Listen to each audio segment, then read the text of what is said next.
how do we, as someone said, spike the Kool-Aid so that people, get infused by it? Because it's been very transformative for me personally, and I think for many, many people that I know. This, the idea of being a connected leader, a connected educator, and so it just seems a shame we can't get more people, involved.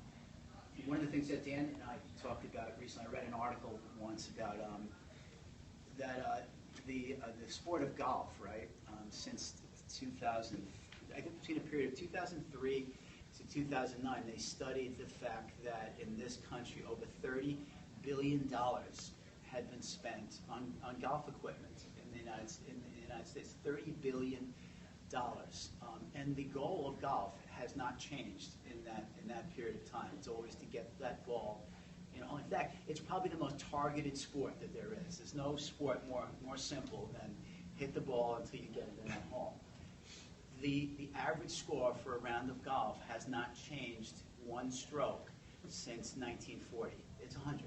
The average, if you calculate guys who play on the tour versus other people who recorded, the average score for a round of golf has remained 100 for almost 100 years.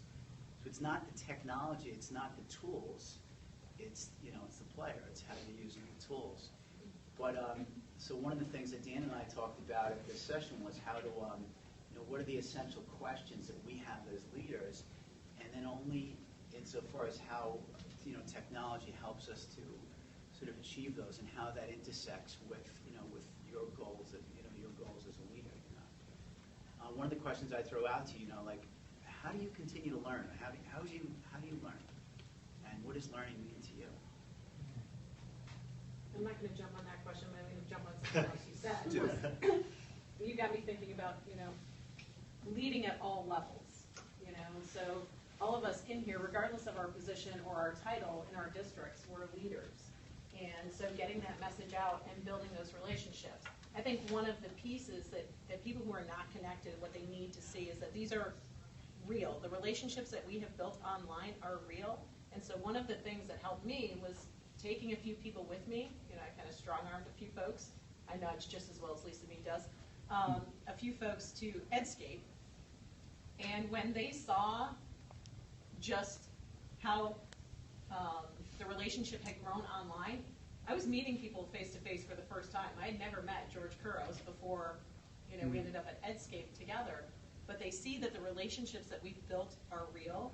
They see that the struggles are the same, regardless of where you're coming from. And you're no longer that silo, that island. You have people to tap into. So I think that's one of the things, is making the relationships known. And I think also, Don alluded to it before, that we're not really talking about, in the title of our presentation, formal leadership, although all three of us have a leadership title in our respective school districts. We really believe that leadership is a choice, and being a connected educator is a choice.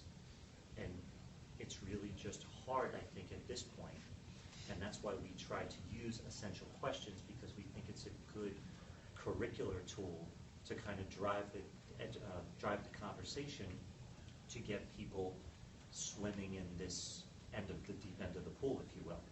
Because we all have, and I'm sure you all do if you're here right now, a transformative experience through being connected.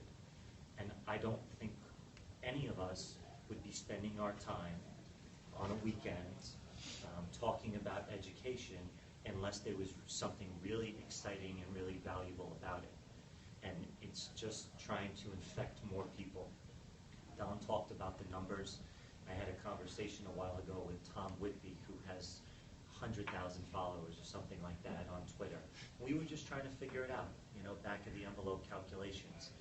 There's anywhere from 3 million to 6 million educators in the United States.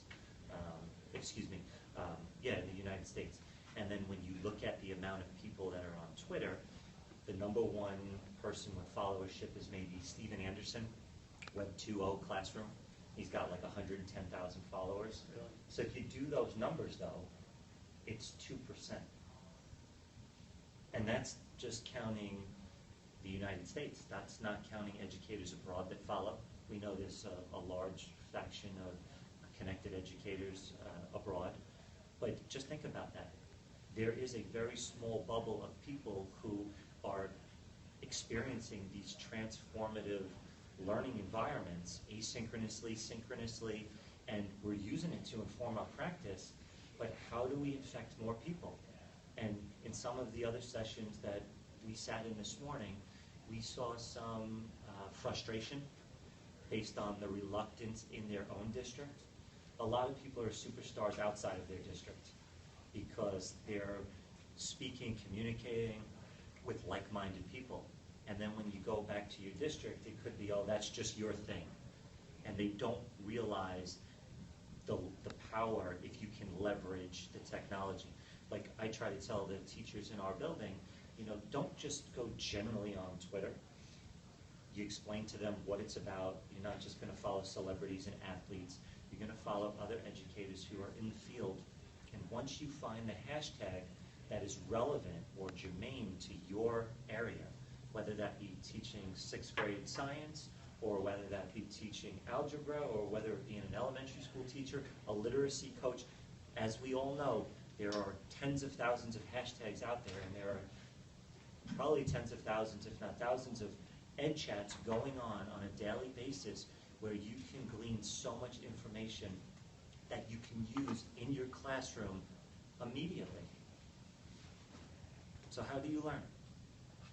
So it's interesting to me that you say it's a choice, because now that I am connected and now that I'm on Twitter and my school district pushes Twitter maybe too much, I almost feel like it's such a professional development tool that I almost feel bad for people who don't see that. Because Amen. I can learn, Amen. I can take my phone out for 5 minutes when I'm stuck at a traffic light and learn something like really cool. And they're not, and that kind of makes me sad. Because I feel like my learning is constant, and I want other people to have that as well. Right. It's that great experience, no matter what you do in life, that you come across that you want to share with everyone. It's like going on a great vacation. You come home and you evangelize everything about that vacation, say you have to go there. And I feel like it's the same way with being a connected educator. But it's even, you know, Dan, it's more than that, because like I'd love for you to go on this great vacation. It was really great. But whether you go or not doesn't benefit. It doesn't matter. Good you know, point. It's your loss. But actually, it really is our loss by other people not also being It's our connected. profession. Yeah, because there's so many Makes our people from whom profession we could learn. You know, so in that regard, it really is our loss that other people are Yes. involved. You know. I think to go back to your golf analogy, like I don't watch golf, but I know that one day, however many weeks ago, there was someone who got like, you know, minus 16, minus 17 was their final master's score or Yeah. whatever. And I just made the comment to the room, like, why would you watch golf if they're at minus 16? Why don't they just readjust the pars? And they were like, well, if enough people got minus 16, we would have to readjust the pars. Yeah, So I think in our world, we just need enough people that are out there, like making big strokes or big Tipping- splashes, yeah, Tipping point. until so that people are following them. Or just talking golf. hitting under par. Yeah, until we change enough voices, or like, Before it becomes the norm. Yeah. If you're not on it, you're the outsider Yes. versus you're on it. Exactly. And we were talking in one of the previous sessions about trying to convince more people to get on board with it for the benefit of learning, not just for it being cool or fun or something that's a fad, but actually using it to make an impact in classrooms and revolutionize, if you will, education. But the problem that you run up against is that it seems that it's like EDCamp. The notion of EDCamp is not pervasive in the field. But a day like today, where the United States Department of Education is hosting this gives credibility to the people who believe in it to take it back to their districts to say, the Department of Education is doing this. NASSP had their inaugural EdCamp this year at their annual conference. That's really important, I think, to help us move the needle. Because when we go back and talk to our colleagues and our constituents, I don't think it's credible or see like the actual merit in it. And then just to parlay that a little further, it's like the standard high watermark for literature and education is probably ASCD's Ed Leadership monthly magazine, right? And there are tons of published articles and endorsements of being a connected educator. So you're saying make the link between the format that people maybe are used to and well, right, because that's the industry or the professional standard. So I don't think any longer are we like the fringe, trying to bring everybody along. The industry has accepted this as practice that benefits students, benefits learning. So we need to leverage that. I think the connected part, I think that I wonder if some administrators are connected in other locations that they do feel connected. For example, Facebook. I know as a leader, for me, using Twitter for the important things that I deal with as a leader is not an appropriate avenue because it is a public forum.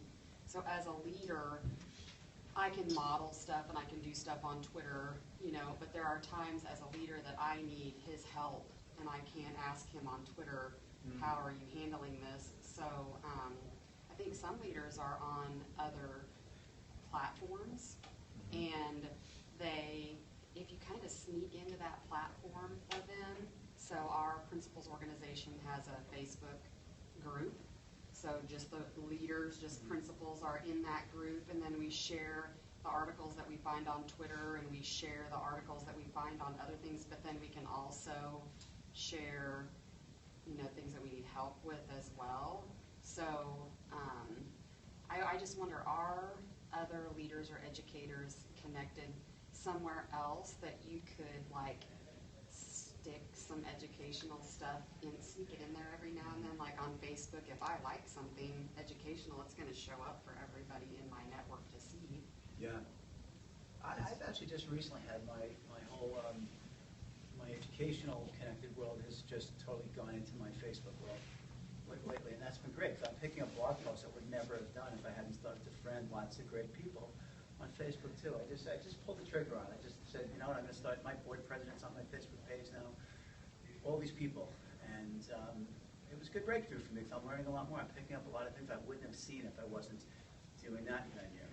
Well, Harvard Business Review talks a lot about people struggling with work-life balance, right? But they have a new concept that I've pretty much adopted, and I think it's a good model. It's not so much work-life balance anymore, it's work-life integration. It's how you integrate those two things, because what you do is who you are. As an educator, it's who you are. It's not necessarily what you do. You don't turn off your education hat when you're at home or when you're on vacation. And, via technology, of course it's good to unplug and make sure that you're not getting consumed with it and obsessed with it. But we have to start looking at a paradigm shift from work-life balance to work-life integration. I think that mindset can help. There's lots of ways to engage too. There's not just one platform to use. Right.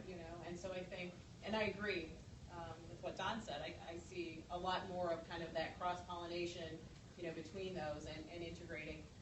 Voxer is another one. You were talking about, ways to make things more private. One of the things I love is, Joe Mazza and the group that's doing the back channel EDU.